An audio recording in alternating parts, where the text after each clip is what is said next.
Hello बच्चों। मैं CA पराग गुप्ता और आज की इस वीडियो में मैं लेकर आया हूँ हमारे सीए इंटर के एक ऐसे स्टूडेंट्स का मेला जिसमें सभी स्टूडेंट्स ने अपने एग्जाम को क्लियर करा है जो आज रिजल्ट आया है। और इसके अंदर मैं अपने चारों ही टॉपर स्टूडेंट से बात करूंगा और कोशिश करूंगा इनसे वो सारी जानकारी लेने की जो शायद आपकी भी प्रिपरेशन में हेल्प करे। और सबसे पहले वेलकम करूंगा और सब बहुत बहुत कॉन्ग्रेचुलेशन करूंगा वैभव को, कार्तिक को। वैभव और कार्तिक ने अपने इंटर सीए इंटर के बोथ ग्रुप्स फर्स्ट अटेम्प्ट में क्लियर कर लिए हैं, यानी कि अब ये दोनों हो गए हैं सीए फाइनलिस्ट। एंड पलक और आयुषी को भी बहुत बहुत कॉन्ग्रेचुलेट करूंगा कि पलक और आयुषी ने भी अपने फर्स्ट ग्रुप के एग्जाम्स को क्लियर कर लिया है, बहुत अच्छे मार्क्स लेकर आए हैं। तो सभी बच्चों का सबसे पहले तो स्वागत है और बहुत बहुत बधाई आप चारों बच्चों को। तो बिना टाइम वेस्ट करे मैं सबसे पहले आज का ये जो हम इंटरव्यू रखेंगे इसमें कोशिश करेंगे कि जितनी बातें आपसे सीख सकें वो जाने आपके बारे में, स्ट्रेटेजी और सारी चीज़ें, और जो भी जूनियर्स देख रहे हैं उनको भी थोड़ी सी हेल्प मिले। तो सबसे पहले तो मैं स्टार्टिंग फेज में जाना चाहता हूँ कि वैभव आपसे जानना चाहूंगा कि जब हम सीए इंटर के अंदर रजिस्टर करते हैं और हमारे पास 9 महीने का रफली टाइम होता है, तो उस समय आपका क्या माइंडसेट था? उस समय किस तरह से स्ट्रेटेजी मतलब रखनी चाहिए, प्रिपरेशन आपने स्टार्ट कैसे करी थी, किस माइंडसेट के साथ? So when I first registered for CA Intermediate, my main strategy, or you can say my mind work was that I have to complete my syllabus as soon as possible. Because once I complete my syllabus, then only I can, revise for things again and again.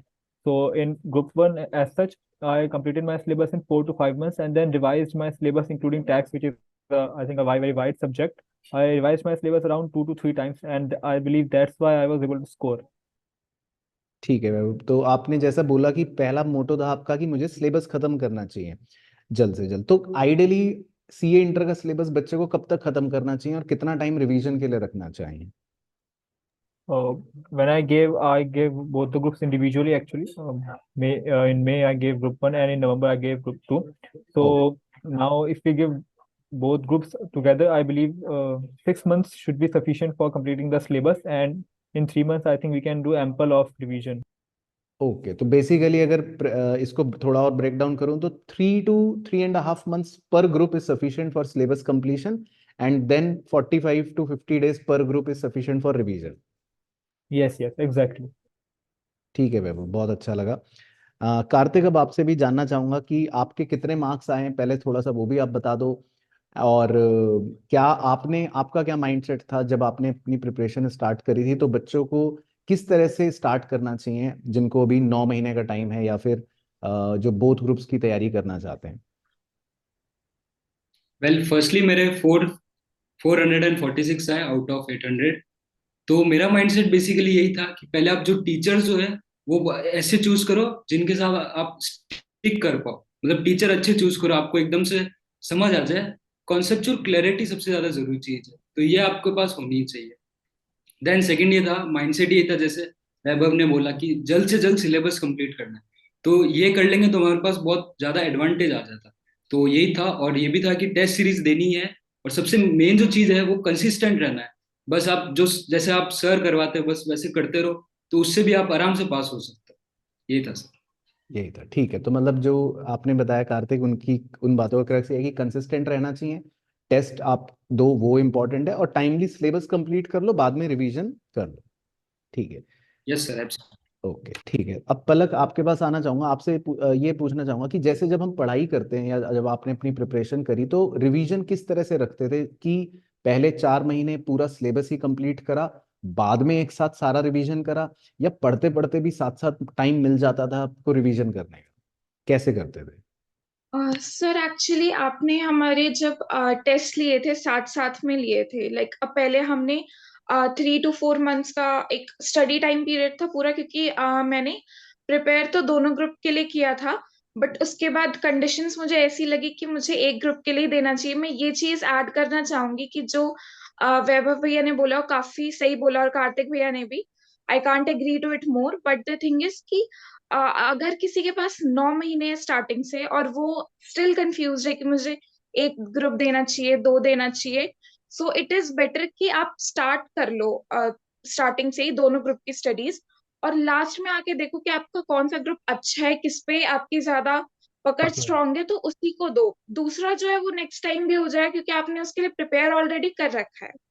सो मैं एक वो चीज add करना चाहती थी। ठीक है, बहुत और अच्छा सर पॉइंट है, बहुत अच्छा पॉइंट है। जैसे आपने साथ में टाइमली हमारे रिवीजन टेस्ट रख रखे थे, तो थोड़ा बहुत रिवीजन तब होता था, बट एक जो होता है वो फाइनल पीक वाला रिवीजन, वो वही जो 3 मंथ्स और उसके पहले वाला टाइम भैया ने बताया कि वो रखना ही रखना है, तो उसी में ही होता। ठीक है, तो मतलब मोटा मोटा पॉइंट यही बन गया कि पहले तो सिलेबस कंप्लीशन करें ही करें, बीच बीच में अगर टेस्ट हो रहे हैं तो वेल एंड गुड, उनके लिए प्रिपेयर कर लें, और मेन जो रिवीजन है वो लास्ट ऑफ जो 2.5 से 3 महीने हैं उसमें अच्छा से करें। एग्जैक्टली ठीक है। एग्जैक्टली। ठीक है, तो अब आयुषी जी आपके पास आऊंगा। आप तो हमारी बहुत ही प्यारी चीती हैं। आपने आयुषी जी जो है ये कॉलेज भी जाती हैं, रेगुलर हंसराज कॉलेज में ही पढ़ रही हैं। तो आप तो पहले ये बताओ कि ये हंसराज कॉलेज में रेगुलर भी आप कर रहे हो, और फिर आपने सीए इंटर की भी पढ़ाई कर ली, नंबर भी आपके बहुत धमाकेदार आए, एक बार बता देना। तो ये कैसे करा? क्योंकि आपसे क्वेश्चन यही होगा जो बच्चों का है कि कॉलेज के साथ कैसे कर लिया सीए इंटर का मैनेजमेंट ये। मेरा तो रेगुलर कॉलेज था, तो मेरे को पता था कि कुछ भी कर लो मैं ट्रेनिंग स्टार्ट नहीं कर सकती आर्टिकलशिप।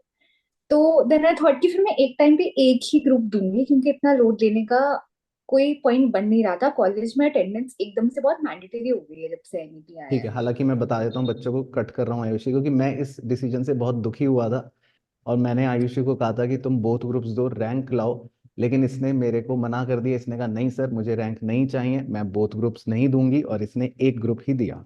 ठीक है, आगे।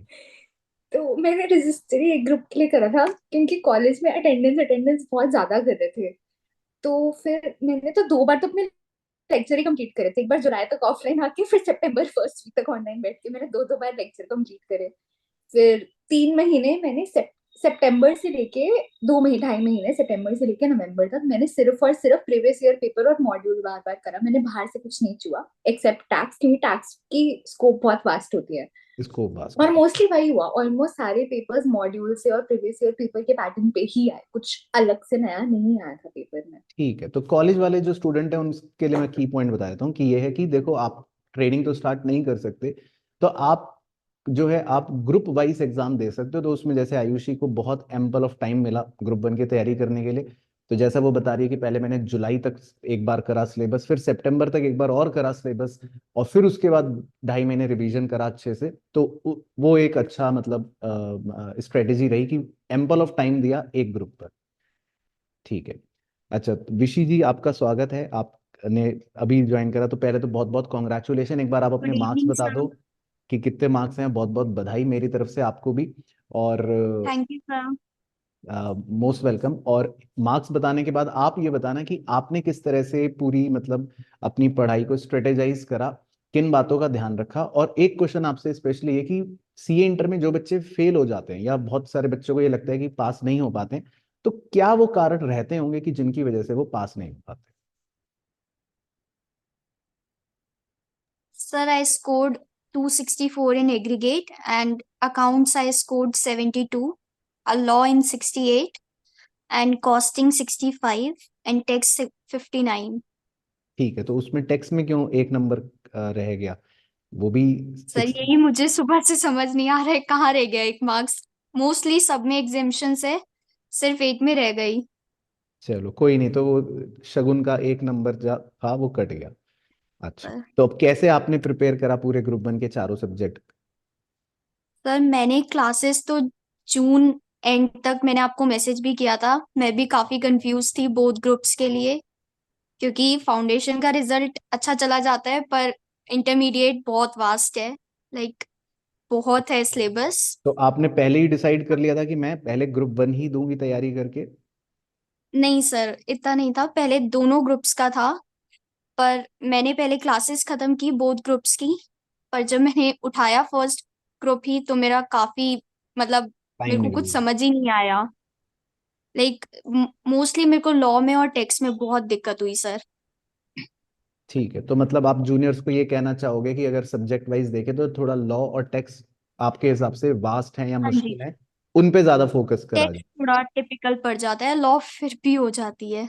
ठीक है, टेक्स्ट थोड़ा टिपिकल हो जाता है, लॉ फिर भी हो जाता है। ठीक है। अच्छा, तो एक बार मैं सभी से इस बारे में, मेरे मन में क्योंकि प्रश्न आ ही गया, तो स्टार्टिंग फ्रॉम वैभव एक क्वेश्चन पूछ रहा हूँ, सब फिर आंसर करना वन बाय वन। वैभव बताएंगे कि इंटर के अंदर अगर मान लो आपको जूनियर्स को बताना हो कि सबसे इजी सब्जेक्ट ये है, स्कोरिंग है, इसको अच्छे से कर लो, और ये सबसे मुश्किल है, मतलब इसको, ये बहुत वास्ट है, ये परेशान करेगा, तो वो दो सब्जेक्ट आपके हिसाब से कौन से होंगे? The easiest subject will of course be accounts and advanced accounts. Now it is merged in one exam only, but it ठीक is the easiest. And if you have to talk about the widest and the hardest exams, of course it will be taxation and audit and assurance exams, because ठीक। the syllabus is also wide in these exams, and also the questions come from, like, you can say, anywhere. हाँ, ये text का obviously domain बहुत बड़ा हो जाता है, कहीं से भी कुछ भी आ सकता है। And even audit and assurance also, the questions are most often not directly, just like you have to use your interpretation power to understand from which chapters they are coming, what the examiner wants. Sometimes, like in my exam also, what happened with me was, I thought that this question was from this chapter, but actually the examiner was asking for something else in the answer. So exactly. that also happens. So in audit and assurance and taxation, that are the things that you have to keep in mind. And of course, syllabus completion is also an issue, and you should complete your syllabus.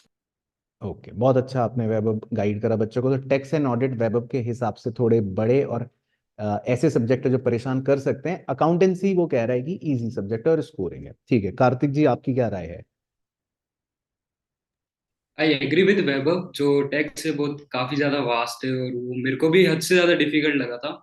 Hmm. But समझने में वो इतना hard नहीं, but क्या है, उसकी जो length है वो हद से ज्यादा है, तो मेरे हिसाब से वो एक काफी ज्यादा चैलेंजिंग सब्जेक्ट है। And hmm. इजी की बात करें, कॉस्टिंग, अगर थोड़ा लॉजिकल आपका मतलब ब्रेन ऐसे इजीली काम करता है तो आपको कॉस्टिंग बहुत इजी लग सकता है।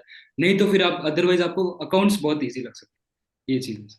ठीक है, और पलक आपके हिसाब से आपको कौन सा मुश्किल या आसान लगा? So same goes with me. Accounts सबसे अगर स्केल पे नापा जाए तो इजी में जाएगा, और टैक्स अभी सबसे ज्यादा डिफिकल्ट में ही होगा। अभी मैंने ग्रुप वन तो दिया नहीं है, बट हाँ, ग्रुप वन में ऑडिट भैया ने सही बोला, बहुत ज्यादा वास्ट टॉपिक है, क्योंकि जो एक टॉपिक पढ़ते हैं लगता है कि दूसरा टॉपिक में भी कुछ ऐसा ही चल रहा है, क्वेश्चन समझ ही नहीं आता कि उठाना क्या है, आंसर क्या देना है। हाँ, तो ऑडिट भैया में ने सही बिल्कुल। बोला, यही हाँ, दोनों। राइट, बिल्कुल सही कह रहे हैं दोनों जने आपकी। ऑडिट में ये होता है, और ऑडिट क्योंकि नया सब्जेक्ट है वो भी एक दिक्कत होती है, आप कभी पहले नहीं पढ़ते।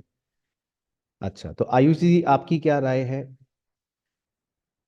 जूनियर्स को क्या सलाह दें? टैक्स ने तो मेरी बिल्कुल ही फूके निकाल दी थी पेपर देख के, जबकि मैं 3 किताबें करके गई थी। फिर भी मैंने कहा ये क्या आ गया, क्या करना है इसमें, मतलब अच्छा। हर क्वेश्चन में कुछ ना कुछ एक ऐसा एडजस्टमेंट था जिसको मैं देख कर थी कि इसका करना क्या है, हो क्या रहा है क्वेश्चन में। तो ठीक टैक्स तो है। जितना मर्जी कर लो कम है।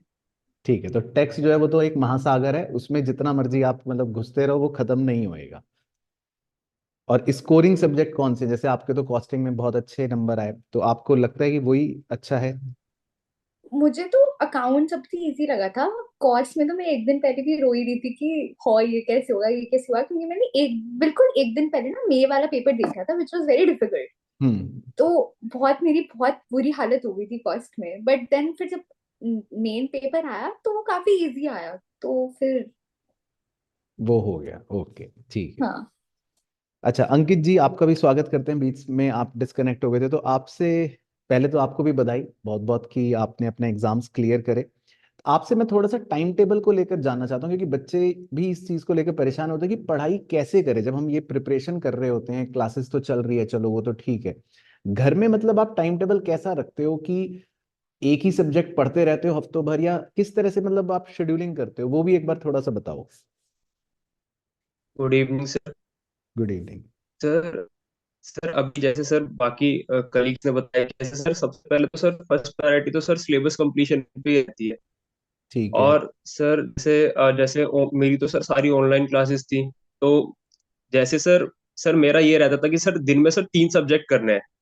ठीक और है। मतलब जो आज 3 सब्जेक्ट करे सर वही कल करने हैं, वही परसों करने हैं। मतलब सर पहले 3 सब्जेक्ट को मैंने कंप्लीट किया था, उसके बाद बाकी 3 को, उसके बाद सर उनका सर रिवीजन चलता था, और बाकी 2 को जो बच गए थे सर फिर उनकी क्लासेस करी थी लास्ट में मैंने। ओके, तो मतलब मैं समझ गया, बहुत अच्छा तरीका है ये भी बच्चों, कि आप 3 सब्जेक्ट्स पकड़ लो, डेली 3 पढ़ो, और उन 3 पे ही अगले 2-3 महीने लगाते रहो और उनको खत्म कर दो। बाद में अगले 2 या 3 सब्जेक्ट जो है उन्हें पकड़ो, पुराने जो 3 कवर कर चुके उनको थोड़ा थोड़ा रिवाइज करते रहो और नए वाले को सिलेबस को कंप्लीट कर दो। राइट अंकित? Yes sir. ठीक है, बहुत अच्छा बहुत अच्छा।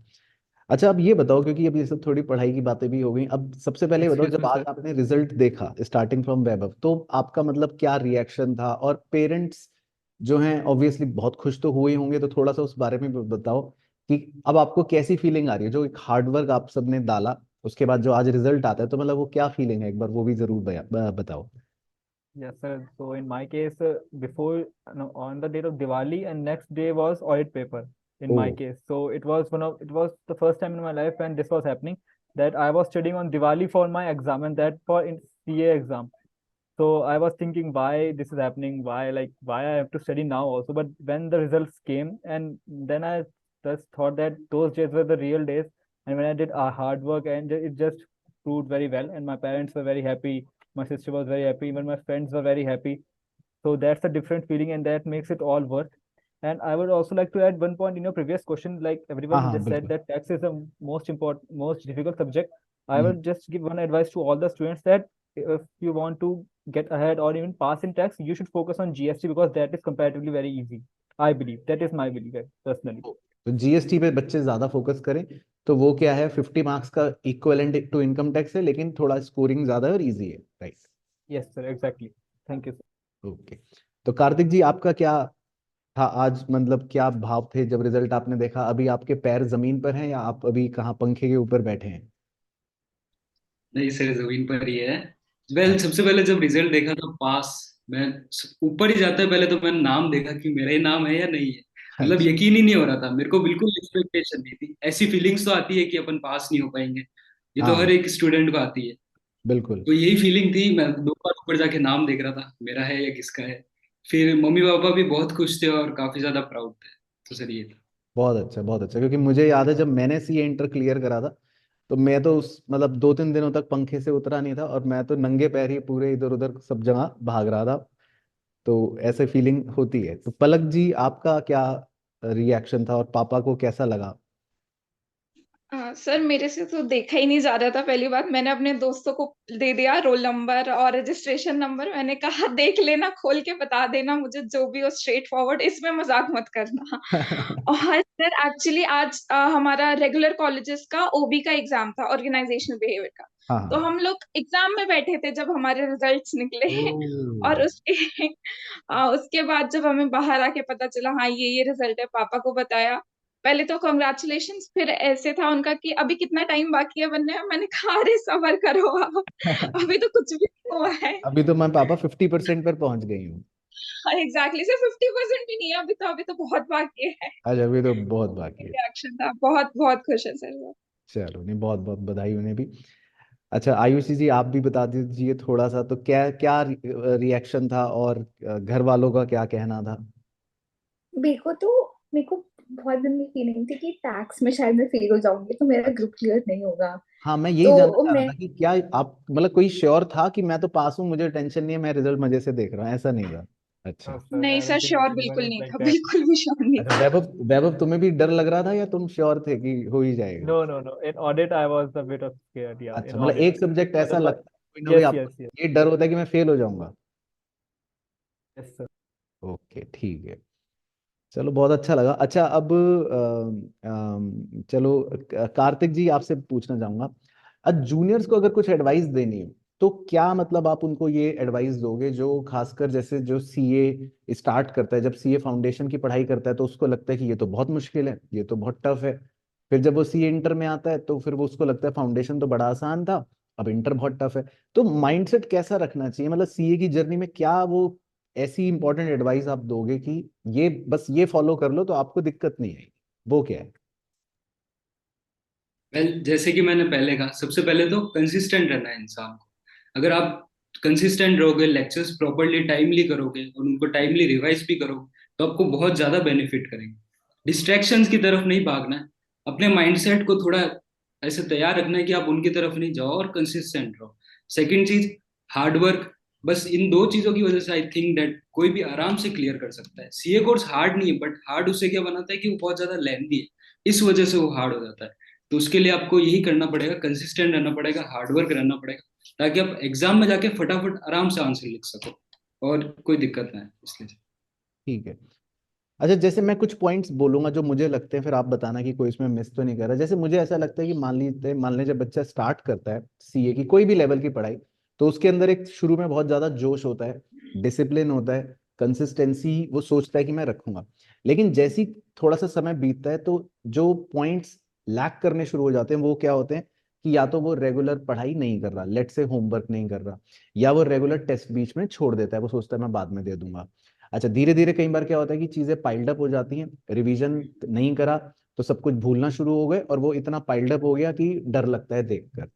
तो मुझे लगता है कि अगर इन चीजों को शुरू से ही कंट्रोल करा जाए कि रेगुलर आप क्लास लो, होमवर्क है तो होमवर्क करो, टेस्ट है तो रेगुलरली टेस्ट दो, तो इन चीजों को भी अगर हम ध्यान रख लें और इन प्लेस रखें तो मुझे लगता है कि दिक्कत नहीं है। तो कोई और पॉइंट भी है आप में से किसी को ऐसा लगता है कि सर ये चीज और होती है तो इसलिए दिक्कत आती है?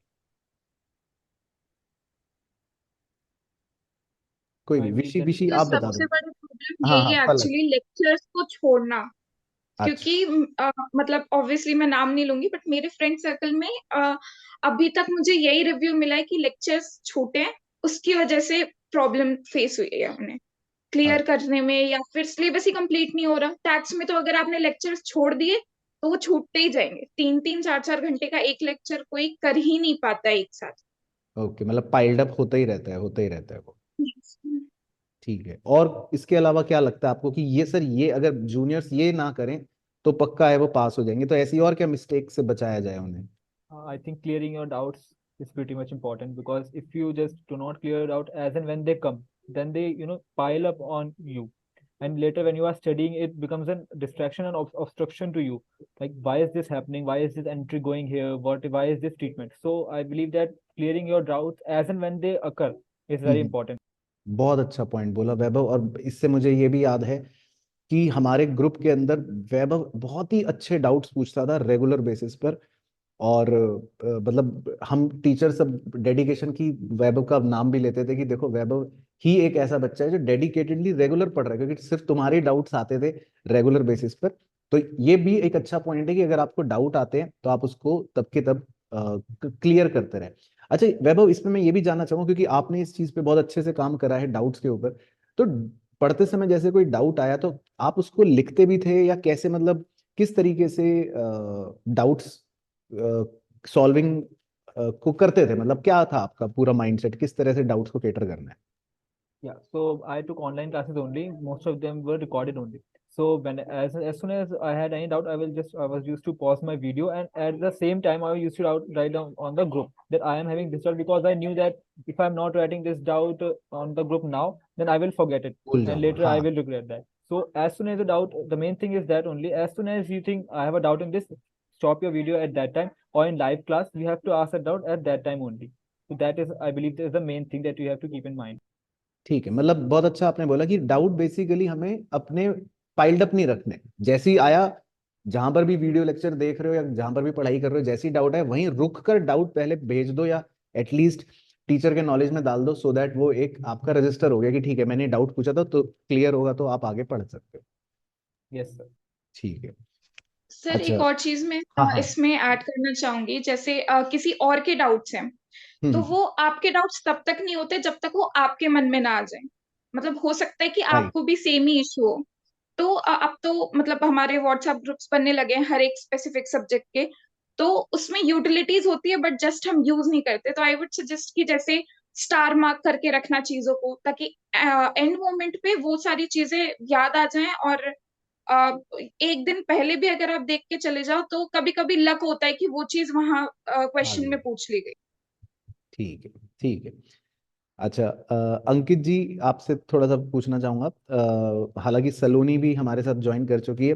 सलोनी, आपको भी बहुत बहुत बधाई आपके रिजल्ट के लिए। तो अंकित बाबू, आप ये बताओ कि जैसे जब लास्ट में, अब हमने शुरू के 9 महीने 10 महीने का तो देख लिया, सबने ये बोला कि पहले सिलेबस खत्म कर लो और बाद में रिवीजन करो दबा के।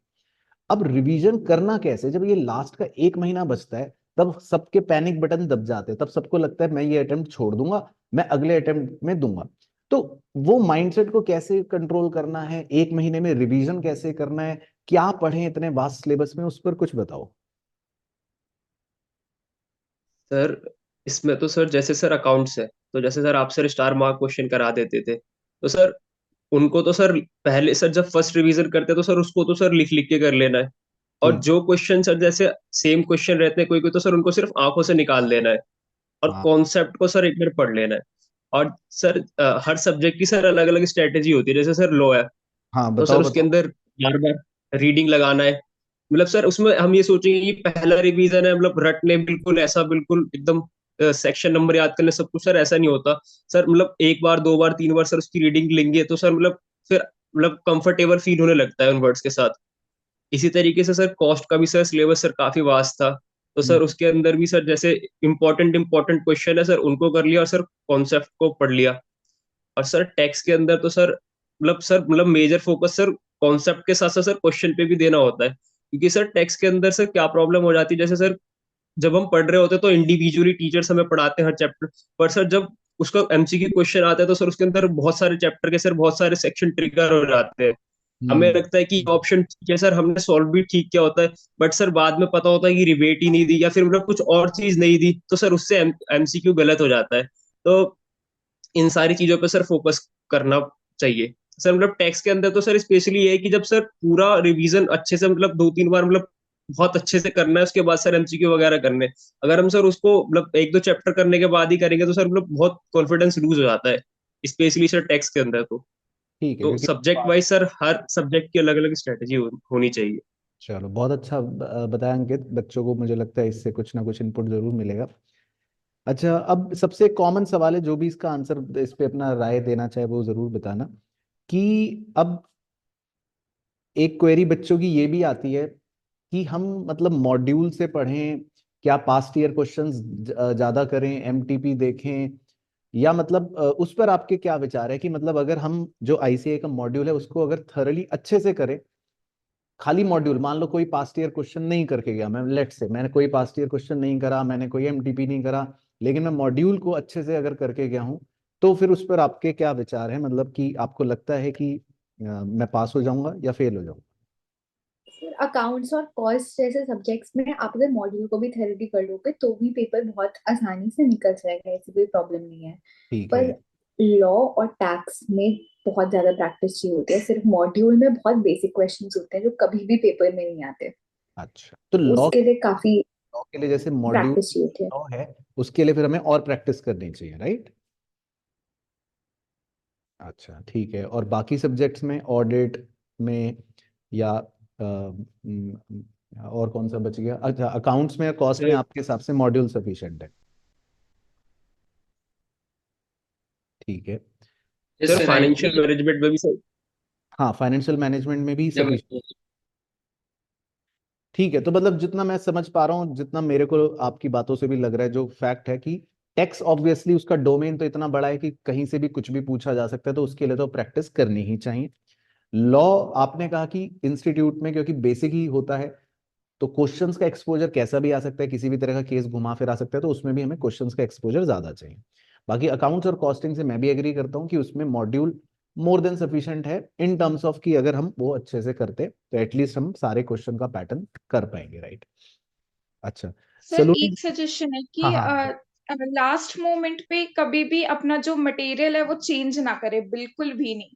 क्योंकि लॉ में तो सर जो मैंने पढ़ा, हाँ लिटरली जो मेरी कॉपीज में लिखा हुआ है, एक एक पॉइंट सिर्फ वही पढ़ा, उसी को पढ़ के दिया है मैंने। और अभी मेरा लास्ट टाइम जो फाउंडेशन था उसमें लॉ का ही था, मुझे डर लग रहा था और सही उतने अच्छे मार्क्स भी नहीं थे। और इसमें डायरेक्ट उसका ऑपोजिट हुआ, मतलब पिछली बार 46 था, इस बार 64 हुआ। इतना तो कुछ फ्लैटरिंग नहीं है, बट स्टिल काफी ज्यादा राइज अप हुआ है अगर ऐसे देखा जाए तो लास्ट टाइम पे मटेरियल चेंज नहीं करना मटेरियल चाहिए चेंज नहीं बिल्कुल, करना चाहिए, अपनी जो किसी भी चीजों। सब्जेक्ट के लिए। ठीक है, जो चीज को पढ़ रहे हैं उसी पे स्टिक रहना चाहिए। Yes sir. अच्छा, ठीक है। अच्छा वैभव, आपसे पूछना चाहूंगा कि मटेरियल तो चलो जो हम शुरू से पढ़ रहे हैं उस पे स्टिक करना चाहिए, तो क्या आप अपने थ्योरी सब्जेक्ट में कुछ अपने नोट्स भी लिख लिख के अपने भी बनाते हो, या बस जो क्लासेस में टीचर ने प्रोवाइड कर दिए बस वो ही उसी से पढ़ लेते हो? मतलब उसमें क्या आपकी स्ट्रेटेजी अप्रोच रहती है? In respect of theoretical subjects like law and audit, Prakash sir only provided written notes, so I followed them only. However, in case of taxation and accounts, I prepared notes to some extent only, but I prepared my handwritten notes, short, you can say short notes, which really helped me in revising the concept at the exam time. Yeah. ठीक है। और कार्तिक, आपका क्या था? आप भी कुछ लिखते बनाते थे अपने नोट्स, या उतना समय ही नहीं था? सर कैसी बातें कर रहे हो नोट्स वोट्स की? नहीं नहीं सर, समय तो काफी सारा था। आई एग्री विद वैभव। मैंने अच्छा। हर एक सब्जेक्ट में मतलब खुद के नोट्स तो बनाए थे, जो मतलब टीचर के थे उसके अलावा भी खुद के तो बनाए थे। और अकाउंट्स में तो आप साथ साथ में बनवाते ही चलते थे, तो सर ऐसे। बाकी ये चीज भी है कि एंड टाइम पे किसी और के नोट्स रेफर भी नहीं करना चाहिए। मतलब आपने पूरे टाइम बनाए नहीं नोट्स, और एंड टाइम पे अगर आपको ऐसा लग रहा है आपकी तैयारी अच्छी नहीं है और आप किसी और के नोट्स ले लोगे, तो आपको वो इतने अच्छे से समझ में आएंगे भी नहीं। तो इट्स बेटर कि आप अगर खुद के नोट्स शुरुआत से बना के चलो तो ज्यादा सही रहता है। That's it. ठीक ठीक है। तो कार्तिक, आपने रिवीजन के बारे में हमें बता दिया था कि इन बातों का ध्यान रखना है। अच्छा, अब मैं आप सबसे जो एक चीज जानना चाहूंगा वो ये जानना चाहूंगा मेनली कि आपके हिसाब से आप जूनियर्स को क्या एडवाइस देंगे कि जो अपनी प्रिपरेशन कर रहे हैं, चाहे सीए फाउंडेशन का हो या सीए इंटर तक का जो स्टूडेंट है, उनको आप क्या बोलना चाहोगे कि आप इन इन बातों का ध्यान रखो? जो भी आपकी स्ट्रेटेजी थी या जो भी आप अपने हिसाब से उन्हें एडवाइस देना चाहते हो कि उनकी जो आगे की जर्नी है वो इजी रहे, और अगर जैसे किसी बच्चे का इस बार क्लियर नहीं हो पाया है तो वो भी अपने नेक्स्ट अटेम्प्ट में इन बातों का ध्यान रख के क्लियर कर सकता है। तो स्टार्टिंग फ्रॉम वैभव, आप बताओ कि क्या आपकी एडवाइसेज हैं, कुछ भी जो आपको लगता है useful. Main advice from my side will be again completing your syllabus on time, because if you complete your syllabus on time and as soon as possible, it of course give you that cushion to revise again and again your syllabus. So my preference would be that only. And second, in case like if you are saying that a student has not passed, then of course I will like say that you should be motivated again. You should not get demotivated that I have not passed, and you should not lose hope. Of course, you should prepare again. You should give more test papers actually, revision test papers and MTP. That ICI issues are very enough and important. I believe if a person gives that, and it is enough for, I believe. ठीक है, इसमें मैं भी थोड़ा सा add कर देता हूँ कि जिनका अगर किसी भी रीजन से इस अटेम्प्ट में क्लियर नहीं हुआ है, तो आपको बिल्कुल भी दिल छोटा करने की या निराश होने की जरूरत नहीं है, क्योंकि बहुत सारे बच्चे ऐसे भी होते हैं जो अपना एफर्ट लगा लेते हैं, चीजें करते हैं, बट एग्जाम में रिजल्ट पॉजिटिव नहीं आता। पर वो बिल्कुल भी एंड नहीं है। आपको सिर्फ वापस से खड़ा होना है। जितनी जल्दी आप वापस से खड़े होंगे, मोटिवेट होंगे कि ठीक है कोई बात नहीं, जो हुआ हुआ, हमने तो अपनी पढ़ाई कर ही ली थी, पढ़ाई वेस्ट नहीं जाती, तो बस अब आप आगे का सोचो। लेकिन हाँ, आगे उन चीजों का जरूर ध्यान रखना जो आपके हिसाब से आपने गलत करा था पिछले अटेम्प्ट। अच्छा अंकित, आप जूनियर्स को क्या सलाह देना चाहेंगे कि क्या एडवाइस देना चाहेंगे कि भाई देखो इन बातों का ध्यान रखो, ये सब चीजें कर लो तो तुम पक्का पास हो जाओगे, ऐसी क्या बातें हैं? Yes sir. सर जैसे सर आप बताते हैं sir, hard work, sir consistency. Sir मैंने सर सुना है सर, लोग कहते हैं 12-12 घंटे पढ़ते हैं। सर अगर सर जितना ड्यूरेशन है सर, अगर रोज सिर्फ अगर रोज 3 क्लास हो जाए और सर एक क्लास का रिवीजन है सर, मोर देन इनफ है सर। मैं तो ये मानता हूँ, बस सर कंसिस्टेंसी होनी चाहिए, मतलब रोज रोज रोज रोज सेम चीज। अच्छा। उसके बाद सर, इसके बाद तो सर सबसे इम्पोर्टेंट फैक्टर सर जो मुझे लगता है ना सर, वो ये है सर, जब एग्जाम स्टार्ट होते हैं ना, तो सर घर पे सर जैसे सर मॉक टेस्ट होते हैं सर, हम बहुत मतलब बिल्कुल मतलब कर लेते हैं। पर जब एग्जाम में वो सेम क्वेश्चन आ जाए सर, हायर परचेज का सर, मतलब कोई भी नॉर्मल भी, तो सर वहां पे एक अलग फियर हो जाता है। अगर सर हमने कोई पहला क्वेश्चन गलत पिकअप कर लिया जिसमें टाइम ज्यादा लग रहा है, तो सर फिर उसके बाद सर जो बाकी क्वेश्चन आते रहते हैं सर, उनमें भी स्ट्रेस हो जाता है कि सही से कैलकुलेशन नहीं हो पाती। तो सर मतलब बहुत काम एंड कूल रहना चाहिए आपको जब आप एग्जाम के अंदर अपीयर होते हो। और स्पेशली सर जब आप बोथ ग्रुप के लिए अपेयर होते हो, तो सर उसके अंदर क्या होता है सर, जैसे आपने आज एक एग्जाम अपियर किया, अब सर लॉ का सर 1-2 दिन तक तो सर अच्छा चल रहा होता है, आप एनर्जेटिक रहते हो। पर जैसे अगर एक एग्जाम का सर जैसे कॉस्टिंग में सर आपने कोई एडजस्टमेंट गलत कर दी या फिर कुछ ऐसा कर दिया, तो सर आपको प्रेशर आने लगता है कि अब टैक्स का एग्जाम अपियर हो कि नहीं हूँ। नहीं हूँ, राइट। तो उसके बाद उससे सर, कैसे डील करना है? बहुत अच्छा पॉइंट बोला अंकित आपने। Yes sir. और सर एक सर मतलब जो सर ये हाँ। एग्जाम फियर है ना सर, मतलब ये इससे डरना नहीं है सर, मतलब बिल्कुल डट के रहना सर। मतलब किसी को भी ये नहीं रहता कि जो पेपर के अंदर बैठा हुआ है कि मैं पास ही हो जाऊंगा सर, किसी को भी नहीं रहता सर। मेरे को भी नहीं था कि सर मैं पास हो जाऊंगा, या फिर जिस पेपर के बारे में मैं सोच रहा था शायद मैं पास हो भी पाऊँ कि ना सर, उसमें अच्छे मार्क्स आ जाते हैं। तो मतलब एग्जाम फियर से डरना नहीं है सर। जैसे सर आप बताते हैं सर, एग्जाम से डरना नहीं है, बहुत बहुत काम कूल कंपोज होके अपियर होना है। राइट, मतलब ये है कि थॉट तो ये चलते रहेंगे कि हमें डर लग रहा है या पता नहीं क्या होगा, लेकिन बस डटे रहना इंपॉर्टेंट है कि जैसे तैसे बैठे रहो एग्जाम में, कूल तरीके से जितना आता है अच्छे से करते रहो। तो एंड तक हम टिक भी गए तो पता चला रिजल्ट में ऐसा मार्क्स आते हैं कि हम पास हो ही जाते हैं, राइट? Yes sir. ठीक है। इस पे मैं शेयर करना चाहूंगा। हाँ हाँ कार्तिक, तो आप भी बताओ कुछ कि क्या है जूनियर्स को एडवाइस। हाँ सर, जैसा अभी अंकित ने करा तो मैं उस पर कुछ शेयर करना चाहूंगा। जैसे एक मेरा एक दोस्त है, उसने ग्रुप 1 की तैयारी बहुत अच्छे से करी, बट ग्रुप 2 की उसने सही से नहीं करी। उसका ही और भी दोस्त है, उन्होंने ग्रुप 2 छोड़ दिया। मतलब एग्जाम सिर्फ बैठने गए, ढंग से लिखा तक नहीं, बस टाइम पास करने गए। बट वो बंदा ग्रुप 1 बहुत अच्छे से हुआ, बट उसने ग्रुप 2 हालांकि अच्छे से नहीं पढ़ा, फिर भी उसने लिखा और उसका ग्रुप 2 क्लियर हो गया। सेट ऑफ की वजह से उसके दोनों ग्रुप क्लियर हो गए। अगर वो ये सोच लेता कि मतलब मैंने अच्छे से तैयारी नहीं करी और वो लिखने ही नहीं जाता बाकियों की तरह, तो आज उसके बहुत ग्रुप क्लियर ही नहीं हो पाते। सो बिल्कुल मेरा यही कंक्लूजन कि बिल्कुल हिम्मत कार्तिक। नहीं हारनी है। हाँ। और माइंडसेट जो है अपना उसके ऊपर स्टिक रहना। राइट, और इस स्टोरी से क्योंकि मुझे अपना बचपन याद आ गया, तो मैं मेरे साथ खुद सेम यही चीज हुई थी। सीए इंटर में मैं पूरे साल ग्रुप 1 की तैयारी कर रहा था, मैं सोच रहा था कि मैं ग्रुप 1 ही दूंगा, और एंड मोमेंट पर बस कुछ ऐसे सरकमस्टांस बने, मेरे दोस्तों ने किसी ने कहा कि भाई टाइम पास के लिए दिया हो ग्रुप 2।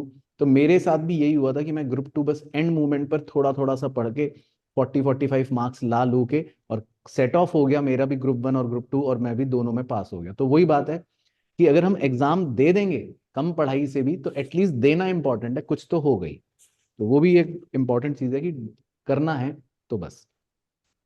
अच्छा पलक, आप क्या एडवाइस देना चाहोगी जूनियर्स को?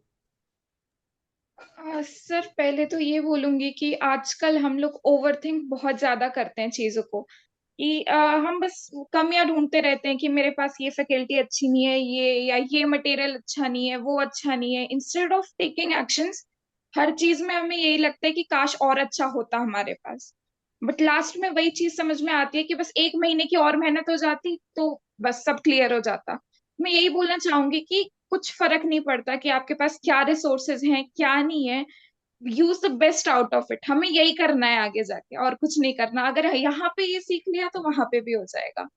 और सर ये जो स्केड्यूलिंग और इन सब के पॉइंट्स तो कवर कर ही लिए हैं सबने। मैं एक चीज और बोलूंगी जो आप भी हमेशा बोलते हैं, बट अभी मेरी इस टाइम पे समझ में आया कि हेल्थ पे थोड़ा सा फोकस करना चाहिए, एकदम ही छोड़ नहीं देना चाहिए। क्योंकि सर मेरे साथ तो यही सिचुएशन हुई थी, 1 महीने पहले मुझे डायग्नोस हुआ कि आपकी तबीयत ठीक नहीं है। तो हम्म। वहाँ कॉलेज में जाते जाते और डिजीनेस फील होती रहती थी, यही होता रहता था। हाँ तो मतलब हेल्थ हर पे थोड़ा सा चीज ध्यान देना चाहिए। बिल्कुल देना चाहिए, सभी को यही बोलूंगा कि अल्टीमेटली लाइफ जो है वो तो बहुत बड़ी चीज है। तो एग्जाम तो आएंगे जाएंगे, ये सब चलता रहेगा, लेकिन हेल्थ का ध्यान रखना है, पढ़ाई भी करनी है, मतलब चीजें जितनी बैलेंस रहेंगी उतना अच्छा है। अच्छा, हमारे एक मित्र हैं, उनका भी मेरे पास अभी मैसेज आया, ज्वाइन कर लिया है उन्होंने। तो अब देखो ये भी एक ट्रेजेडी हो जाती है कि 8 सब्जेक्ट में पास हैं, देखो 8 सब्जेक्ट में पास हैं, लेकिन एग्रीगेट नहीं बन पाने की वजह से वो पास नहीं माना जाता। तो देखो कोई बात नहीं, हाँ, तो इसमें अगर आपको देखो रीचेकिंग करवानी है तो बिल्कुल करवा सकते हो। और ये सर रीचेकिंग तो करवानी है, सही मैं बहुत हाँ, ज्यादा शौक हूँ। मतलब मेरे को तो मतलब इसका मेरे को प्रोसेस पता नहीं है बस, नहीं तो सर मेरे को तो बिल्कुल अच्छा पूरी तो उम्मीद थी कि पास होने की। पास हो जाओगे। तो ऐसा भी किसी में लगा कि भाई इस सब्जेक्ट में मेरे को तो बस 40 से या 40s में दे रखे हैं, जबकि ये तो मेरा पेपर बहुत अच्छा हुआ था? ये सर मेरे को प्रैक्टिकल सब्जेक्ट में 40-40 नंबर दे रखे हैं, और 40-40 नंबर तो मेरे पेपर में अपन जब पेपर सोल्व करते हैं 40 नंबर तो हाथों हाथ वही हो जाते हैं। मतलब कि अपन ने 2 क्वेश्चन तो अपन को पूरे पूरे आते ही हैं। फिर उसके बाद बाकी का 60 नंबर का पेपर तो उसमें ये करते हैं कि मिलेंगे भी नहीं, फिर भी 20-30 नंबर तो आ ही रहे हैं। तो मतलब 50-60 नंबर तो सर पेपर पेपर में हो जाते हैं कि यार आ जाने चाहिए 50-60 तो। और वही पता लग अटेम्प्ट जाता है अपन पेपर करते हैं। और अटेम्प्ट भी पूरे करा था, 100 नंबर का ऐसा भी था पेपर कोई? मतलब ये सर ये मान लो कि वो 80-90 नंबर का तो अपन को आता था वो करा है, और 10 नंबर का अपना थोड़ा यूं कि अपन तुक्का मारा या फिर छूट गया। लेकिन फिर भी सर ये है कि थोड़ा तो नंबर तो कम ही मिले, मतलब प्रैक्टिकल सब्जेक्टों में जैसा मैंने सोचा था बहुत ज्यादा। चलो देखो, सबसे पहले तो मेन चीज ये सोचनी है कि बिल्कुल भी ये नहीं सोचना कि ये क्या हो गया है ना। देखो जीवन है, धूप छांव चलती रहती है, और ये सर वो तो बहुत, ही। हाँ, और बहुत सारे ऐसे बच्चे हैं, मतलब जिनके उतने नंबर भी नहीं आते जितने तुम्हारे नंबर आए। तो तुम्हारे मार्क्स आए यही अपने आप में एक अचीवमेंट है, और यही अपने आप में कॉन्फिडेंस रखना है कि देखो मैं इतने नंबर में ले आया। अब हल्का सा वो जो कहते हैं ना कि बस एक फिनिशिंग लाइन है, मैं वहां तक नहीं पहुंच पाया, तो अगर मान लो रीचेकिंग में कुछ रह भी जाती है कमी, और फिर भी बाई चांस आईसीआईसी नहीं बढ़ते नंबर, लेट्स मतलब भगवान ना करे ऐसा हो, होपफुली हो ही जाए सब कुछ ठीक, लेकिन फिर भी अगर ऐसा हो जाए तो बिल्कुल टेंशन मत लेना। नहीं तो फिर तो कोई दिक्कत नहीं हो, तो फिर वो तो है ही, हो तो जीवन के साथ वाली चीजें हैं तो। हाँ, और मे अटेम्प्ट में अभी टाइम भी है, इतना टाइम है कि तुम आराम से कर ही लोगे, और तुम पे मुझे पता है कर लोगे, तो ज्यादा टेंशन वाली बात नहीं है। Yes sir. बस ये सर एक बार इसका रीचेकिंग का बताना सर, इसका क्या होता है मतलब। ठीक है, मैं इसका बता दूंगा प्रोसीजर पूरा कि क्या होता है, और जिसमें भी पेपर में डाउट है ना, जिसमें खासकर स्पेशली प्रैक्टिकल में लग रहा है कि मेरे 40 ही दे रखे हैं और जबकि मैंने करा तो 80 का था, तो बिल्कुल कर देना, कोई इसमें हार्म नहीं है, यस क्योंकि sir. Nothing nothing to lose है ना, यहाँ से नथिंग टू लूज, तो कोई दिक्कत नहीं। यस सर, इसलिए।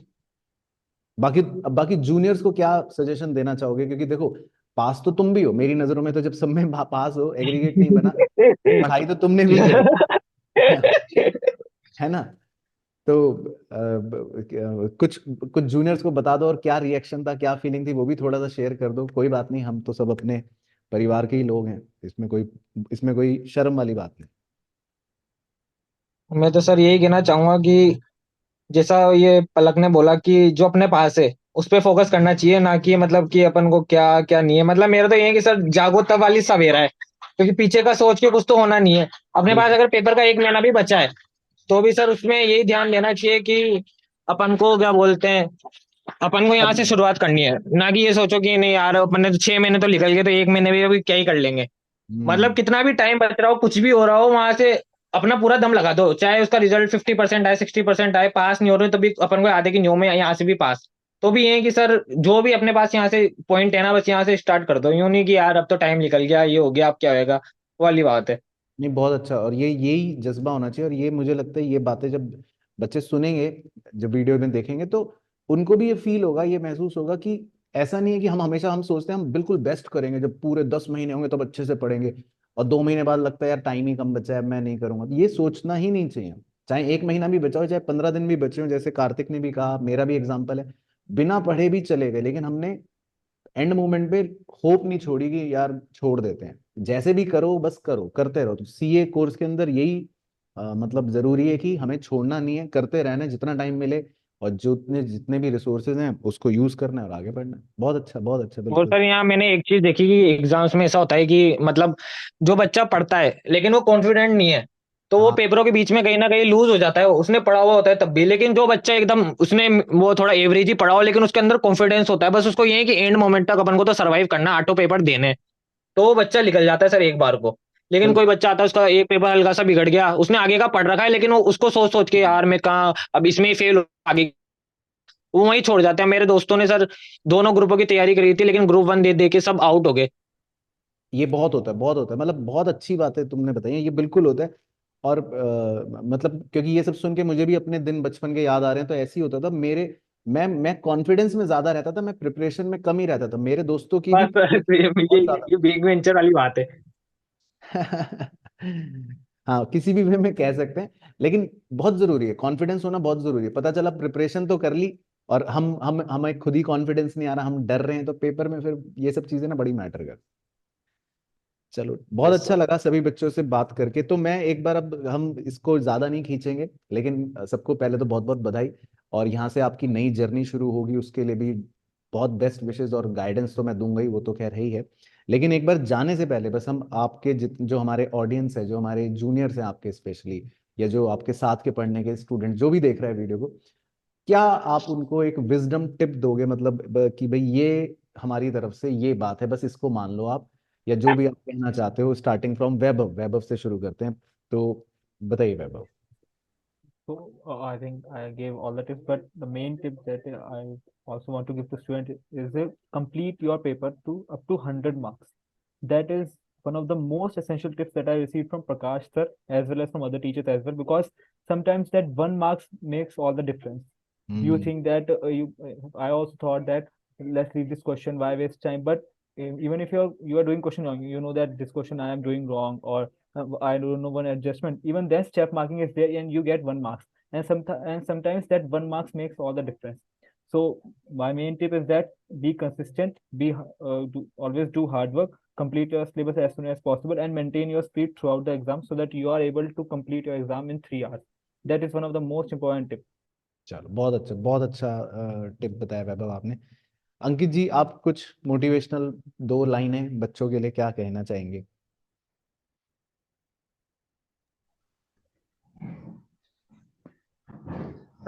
सर मोटिवेशनल तो सर अभी सर ऐसा कुछ ध्यान नहीं आ रहा, बट सर ये है कि सर जैसे सर बाकी कलीग्स ने बताया सर, बिल्कुल सर बिल्कुल वैसे ही फॉलो करना है। और सर जैसे सर आप भी बताते हैं कि अभी जैसे सर नया स्कीम आने लग गया था, जब हम तो सर दिसंबर 22 के बच्चे हैं, तो सर बीच में नई स्कीम आ गई, तो सर आपने बताया था कि अगर आपने सोचा बोथ ग्रुप देने का तो बोथ ग्रुप दो, आप ऐसे अपने पैर पीछे मत हटाओ। तो सर वही है सर, अगर जो एक बार सोच लो तो फिर मतलब करना है तो करना है, क्योंकि सर जब आप एक बार किस चीज के बारे में सोच चुके हो तो सर सारी प्लानिंग उस हिसाब से होती है।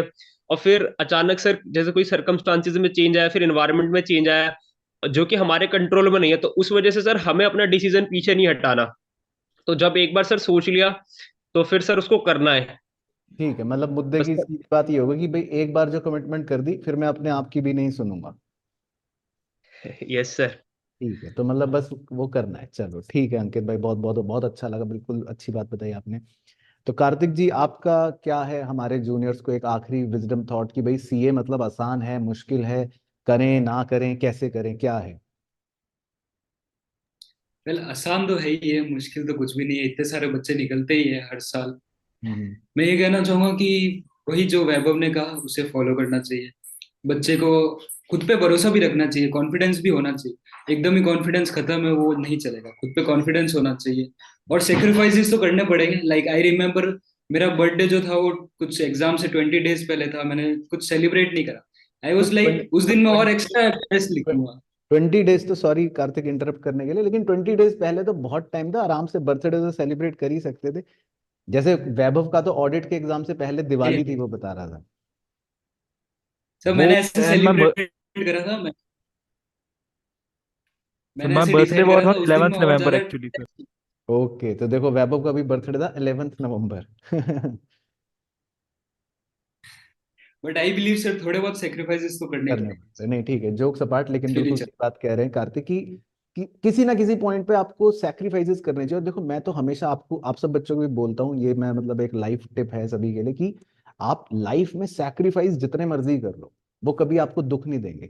बस आगे चल के कॉम्प्रोमाइज कभी नहीं करना चाहिए आपको, तो दोनों में फर्क होता है। तो सैक्रिफाइस तो करो, वो उल्टा हमारे लिए बहुत अच्छे होते हैं। हम जितने सैक्रिफाइस करेंगे, हम उतने मजबूत बनते हैं। अब बर्थडे छोड़ा, दिवाली छोड़ी, ये सब चीजें छोड़ी, तो आज आप यहाँ पर हो, आज आपको खुशी मिल रही है। अब उस दिन एक केक खा भी लेते तो क्या ही हो जाता, आज का जो खुशी है वो एक अलग लेवल पर है ना। तो सैक्रिफाइस तो आपको हमेशा ही करने चाहिए, वो वर्थ रहते हैं। अच्छा पलक जी, आपका क्या है आखिरी विचार सब जूनियर्स को जाने से पहले? एक बार आप भी कुछ विजडम टिप्स दे दीजिए। सर भैया ने कहा तो सही कि मतलब कुछ भी इतना डिफिकल्ट नहीं है कि हो ना पाए। बट टू फ्यूल, अगर लोगों को लगता है कि ये हार्ड है, तो हाँ हार्ड है। मतलब आधे से ज्यादा पॉपुलेशन तो आसानी काम कर रही है ना, हम ही मुश्किल करते हैं। उतना तो मतलब जोर लगाना ही पड़ेगा, वरना लाइफ में कुछ नहीं होने वाला। और एक और चीज मोटिवेशन से रिलेटेड, मैंने अभी रिसेंटली एक वीडियो देखी थी, मेरे खुद की थॉट्स नहीं है, बट उसमें कहा गया था कि सबसे ज्यादा हाईली मोटिवेटेड इंसान वही है जो जिसने सब कुछ, पूरी लड़ाई हार गया हो और स्टिल वो लेके बैठा हो, वो ट्राई कर रहा है, वो अभी भी लगा हुआ है उसी चीज में। तो उससे ज्यादा हाईली मोटिवेटेड कोई और नहीं है। तो हमें बाहर से कहीं से मोटिवेशन ढूंढनी नहीं होती। अगर नहीं है मोटिवेशन, तब भी लेके बैठो, दैट इज मोटिवेशन। बिल्कुल, बहुत अच्छा बोला पलक ने भी। और आखिरी हमारे वन प्लस भाई, आप क्या कहना चाहोगे सर मैं हमारे? हाँ, छोटी में बढ़िया 3-4 चीजें कहना चाहूंगा। बिल्कुल बिल्कुल, बताओ। फर्स्ट चीज तो सर ये कि हमेशा सर मतलब पॉजिटिव ओ क्या हमेशा हमेशा अपना माइंड हमको पॉजिटिव रखना चाहिए। मतलब कोई कुछ भी सिचुएशन आ जाए, मतलब हमेशा बिल्कुल पॉजिटिव रखना चाहिए। मतलब उस चीज का हमेशा कभी भी गम नहीं बनाना चाहिए कि यार ऐसा हो गया तो अब तो गए, ये हो गया। मतलब हर चीज मैं तो यही मानता हूँ सर कि कोई भी चीज होती है ना, तो happens for a good course. मतलब कुछ ना कुछ तो अच्छा होता ही है उससे आगे जाके, वो अपन को नहीं दिखता उस टाइम, लेकिन वो घूम फिर के सर वो लास्ट में वो चीज अच्छी के लिए होती है। मतलब तो ये इतना और सर ज्ञान दूसरी बात आपकी इतनी छोटी बाली अवस्था में कहाँ से आ गया, ये ज्ञान? सर ये महाभारत से। बहुत अच्छा ये, अरे मेरे दोस्त, बहुत अच्छा लगा मुझे जान के कि ये सब मतलब इतनी ज्ञान की बातें, इतनी भारी बातें, इतनी किशोर अवस्था में आपको पता चल गई हैं, तो मतलब बहुत ही बढ़िया है। अच्छा और बताओ, ये तो और बड़ा सर बड़ा। हाँ हाँ। दूसरी चीज मैं ये कहना चाहूंगा कि हमेशा सर अपन को अपना गोल बड़ा रखना चाहिए, मतलब गोल थोड़ा अनरियलिस्टिक होना चाहिए, मतलब जैसे कि आपको लोग बात कहेंगे कि वो सिंगल ग्रुप, लेकिन सर ग्रुप दो अपन तो मेन को मेरा सर मेरा सिंगल भी देने का नहीं था, क्योंकि मैंने सिर्फ 6 महीने में कराया और मेरे से सब कह रहे थे कि तेरे से तो 1 महीने एक ग्रुप भी नहीं निकलेगा। लेकिन हम्म। मेरा ये था कि नहीं निकालूंगा तो दोनों निकाल दूंगा, देख मैं तो कर दूंगा कर देंगे, वो तो मैं रह गया, वो बात तो अलग होगी अब। बट लेकिन ये कि मेरे माइंड में मैंने रख रखा था कि मेरे को दोनों ग्रुप निकालने हैं और मैं निकाल दूंगा, मैं जानता हूँ ना कि मैं सर माइंड में खुद को एक वो मान के चलता कि नहीं अपन एवरेज नहीं, अपन तो है कर देंगे वो वाली बात हो जाती है कि माइंड में मान खुद को तो सर बनाना ही पड़ेगा कि बेस्ट है अपन तो, नहीं तो फिर तो ऐसे दुनिया तो पहले ही उतारती है ये वाली बात है। तो सही बात। ये है कि हमेशा गोल बड़ा रखो कि 2 ग्रुप की तैयारी करोगे तो ये है कि सिंगल तो निकल ही जाएगा, और सिंगल की रखते हैं तो सिंगल भी रह जाए वाली बात हो जाती है। सही बात है, मतलब और सर तीसरी पॉइंट एक ही, हाँ। और सर अपने बड़े हाँ सर, देखो, ड्रीम बड़ा देखो, ठीक है। अच्छा हाँ, यस और सर यस सर। और तीसरी बात मैं ये कहना चाहूंगा कि सर जो ये वर्ड है मतलब सेक्रीफाइस, तो हम्म, मैं कहूंगा कि सर कुछ भी लाइफ में होता है ना तो सेक्रीफाइस जैसा मतलब कुछ भी नहीं होता, मैं मतलब इस चीज में मैं मानता ही नहीं, मेरा कहने का मतलब ये है कि एवरीथिंग सर हर चीज की कुछ ना कुछ कॉस्ट होती है, तो अपन को कॉस्ट चुकानी पड़ती है। अब तुम्हें सर बड़ा सीए भी चाहिए, तुम्हें पैसा भी चाहिए, तो सर उसके लिए कॉस्ट भी देना, पाना अधिक है तो खोना भी अधिक पड़ेगा ही सही। तो हाँ ऐसा कुछ भी नहीं है कि सेक्रीफाइस कर रहे हो, बीकॉम वाला नहीं कर रहा तो आगे पैसा नहीं कमाएगा, तुम पैसा कमाओगे तो तुम इसलिए कर रहे हो, किसी का तुम कोई वहां पे सोशल बेनिफिट तो कर नहीं रहे। तो अली मैं तो सर ये मानता हूँ कि सेक्रीफाइस जैसा कुछ भी नहीं होता, सब अपनी अपनी कॉस्ट चुका रहे हो उस चीज की कुल मिला के। बिल्कुल, बहुत सही कह रहे हो दोस्त। मैं आपको एक सलाह देता हूँ, आप यूट्यूब चैनल आज रात को अपनी पहली वीडियो डाल देना यूट्यूब पर। संदीप महेश्वरी साहब को मुझे लगता है काम छोड़ना पड़ जाएगा, और धमाकेदार तरीके से जो ज्ञान के आप गोले बरसा रहे हो, ये बड़े काम के हैं। लेकिन सारी बातें हैं मुद्दे की, सभी को यही कहना चाहूंगा, मतलब कहीं इसमें कोई गलत नहीं है। आदमी के अंदर और जोश होना आखिरी चाहिए। आखिरी बात तो मैं भगवान श्री कृष्ण ने की थी कि क्या बोलते हैं कि पार्थ तुम्हारा कर्तव्य युद्ध करना है, जीतना और हाँ हारने से तुम्हें वो जीत और हारने से फर्क नहीं पड़ना चाहिए तुम्हें। और जो आदमी जीत और हार से ऊपर चुका है वही सिद्ध प्रज्ञ है, जिसको ना सुख का वो फर्क पड़ता है ना दुख का, वो सिर्फ अपना कर्तव्य कर रहा है, वो अपना कर्तव्य निभा रहा है, तो वो आदमी इन चीजों से मुक्त हो चुका है मतलब। तो मैं उस पर पूरा बिलीव करता हूँ, मैं आज फेल भी हुआ हूँ तो मेरे को ऐसा कुछ 1% मतलब मेरे को यूं नहीं लगा होगा कि मैं हो गया, तो मैं ये मानता हूँ कि मैं डिजर्विंग था, कि मैंने कहीं ना कहीं मैंने गलती करी होगी, मैंने पढ़ाई में कोई दिक्कत करी होगी, मैं ये है बस कि एक बार मेरे को प्रैक्टिकल समझने लगा रीचेकिंग हो, नहीं तो अगर उसमें भी मैं अगर फेल हो रहा हूँ तो मेरा ऐसा कुछ नहीं है कि मैं फेल हो गया मैं रो रहा हूँ, मेरे दोस्त तो रो रहे हैं फोन ही नहीं उठा रहे। लेकिन मेरा ये है कि ऐसा मेरा कुछ भी नहीं है कि मेरी गलती थी, मैंने कहीं ना कहीं मतलब मैं तो कुल मिला के लैकिंग कहना जो चाहूंगा भी कि रही, अपनी गलतियों को एक्सेप्ट करो। एक्सेप्ट करो, राइट भाई। जो भी है बस रिजल्ट मेरा अपना है, किसी पड़ोसी का तो है नहीं। मैं मेरा पास अपना है, मैं पास भी होता तो मेरे उससे होता, मैं सर मैंने फाउंडेशन दिया था तो मेरे उसमें मतलब 280 नंबर आए थे। तो उस टाइम भी मैं यूं लगा था कि यार उस टाइम भी तो मैं ऐसा उठ उठ के वो हो रहा था कि यार मैंने मेहनत करी इसलिए आए, और आज भी मैंने मेहनत नहीं करी इसलिए मैं फेल हुआ हूं, तो मैं मतलब मैं ये मतलब भगवान वगैरह पे या किसी किस्मत पे ये ढोलना नहीं चाहता, ये मैं मेरे ऊपर लेना चाहता हूँ कि हाँ मैंने कहीं ना कहीं कमी करी, मैंने 10 की जगह में 8 घंटे पढ़ा तो इसलिए आज मैं फेल हो गया, ये वाली बात है। तो अपनी गलतियों को खुद को एक्सेप्ट करना सीखो वाली बात करना चाहूंगा मैं। चलो नहीं, बहुत बहुत अच्छा लगा। और देखो मुझे तो लगता है कि पूरे इस इंटरव्यू के अंदर जो हाईलाइटेड पॉइंट्स हैं वो मतलब देखो, जो बच्चे पास हो जाते हैं, बहुत से लोग ये कहते हैं भाई देखो ये तो पास हो गए तो ये तो अब कुछ भी बोल रहे हैं, बातें कर रहे हैं, तो ठीक है। तुमने जो मोटिवेट करा बच्चों को, मुझे लगता है तुम्हारी जो बातें बच्चों के मतलब इम्पैक्ट डालेंगी, वो बहुत सालों तक इम्पैक्ट डालेंगी। क्योंकि जब तक सीए कोर्स है इस पृथ्वी पर, तब तक कभी ना कभी, कहीं ना कहीं, कोई ना कोई बच्चा कभी ना कभी होगा कि पास नहीं हो पाया। लेकिन उससे ओवरकम कैसे करते हैं, उससे माइंडसेट को कैसे रखते हैं, और जो तुमने ये सब बातें बताई बहुत बेहतरीन है। मतलब अगर तुम मेरे सामने अभी होते तो मैं तुम्हें पक्का गले से लगाता। बहुत बहुत हाँ सर ये अच्छी। वीडियो यूट्यूब पे जाएगा क्या? बिल्कुल बिल्कुल, ये वीडियो यूट्यूब पर हाँ बिल्कुल तो जाएगा। मेरा मेरा नाम ले देना सर एक बार, निष्काम गोयन का। हाँ तुम्हारा मैसेज आया था मुझे पता है, और बिल्कुल नाम भी लूंगा। और देखना भी वीडियो के नीचे कमेंट में सब बच्चे तुम्हारे लिए बहुत बेस्ट विशेस भी कहेंगे, बिल्कुल कहेंगे। सबकी दुआएं, इस बार नहीं तो अगली बार पक्का होगा। और अल्टीमेटली तो सीए बनोगे ही बनोगे, तो उसमें कोई दो राय नहीं है। सर हमारे लिए तो वो पास ही बैठा है सर, मतलब इतनी जो उसकी इनसाइट है वो डेवलप करना बहुत ज्यादा मुश्किल हाँ है। मैं वही कह रहा हूँ। आप एक एग्जाम जो है वो इंसान के मतलब जीवन का कोई डिसीजन मेकिंग नहीं कर सकता। आपने जो हाँ सर आपके, वही वाली बात है ना कि she is just a part of life, not a वो फुल लाइफ। हाँ मैं तो मतलब ये मानता हूँ जैसे कोई बच्चा 8th में फेल होता है, कोई 10th में होता है, कोई सीए में होता है, सबका अपना अपना लेवल है। कोई आगे सीएफए में फेल होएगा, तो ये अपने अपने पड़ाव है तो जीवन के। बिल्कुल बिल्कुल सही कह रहे हो निक्षम भाई। तो ये तो सब पड़ाव हैं जीवन के, है ना। और आप, हमें तो हर पड़ाव को आगे बढ़ना है, आगे बढ़ते रहना है। 6 महीने बाद तुम खुद हंसोगे, हम सब ये वीडियो देख के तुम अपना रिजल्ट देख के हंसोगे जब तुम्हारा हो जाएगा। तो ये सब पार्ट एंड पार्सल है। लेकिन बहुत अच्छा लगा, चलो बहुत अच्छा लगा। और ऑल द बेस्ट निक्षम, और बाकी सब बच्चों को भी बहुत बहुत बधाई। और आपके अपने सीए फाइनल की जर्नी, उसके लिए भी बहुत बहुत बधाई। आपने अपने अपकमिंग पढ़ाई के लिए भी यस बहुत सर। बहुत बेस्ट विशेष सभी बच्चों को मेरी तरफ से। और यस जितने सर। जितने भी हमारे व्यूअर्स हैं और जिन्होंने वीडियो देखी। एक हाँ हाँ एक लास्ट लाइन और बोल दूं सर? हाँ हाँ हाँ, बोलो निक्षम भाई, बिल्कुल तुम तो हीरो हो आज। सर मैं क्या बोलते, बच्चे जैसे कोई फेल हो जाता है तो वही कहता है यार मेरी सारी मेहनत वेस्ट होगी। हम्म। तो मेरा सर ये कहने का अर्थ है कि ये शायद ये बात भी भगवान ने की थी कि मेहनत कभी भी वेस्ट नहीं जाती, मेहनत कभी भी व्यर्थ नहीं जाती। मेहनत कभी, वो तुम्हारी मेहनत कभी ना कभी तो काम आती है, मतलब मेहनत कभी वेस्ट नहीं जाती। तो बच्चों को आप ये वो कर सकते हो मोटिवेट, कि तुम ये मत सोचो कि फेल हो जाऊंगा, कुछ भी हो जाऊंगा, मेहनत तुम्हारे जीवन में कभी ना कभी काम आएगी ही सही।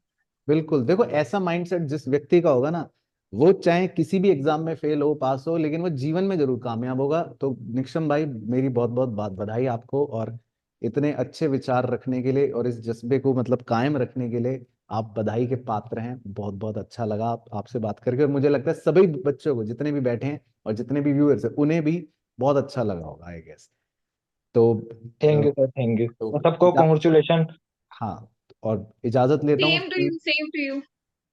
हाँ, तो सभी को बहुत बहुत बधाई, और इजाजत लेते हैं हमारे व्यूअर से। आई होप बच्चों जो भी ये वीडियो देख रहे हैं, आप सीए स्टूडेंट हैं, तो देखो इससे आप जितने इंसाइट्स ले सकते हो इस इंटरव्यू से आप लो, सभी टॉपर्स। और खासकर लास्ट में निक्षम ने जितनी अपनी बातें बताई हैं अच्छी अच्छी।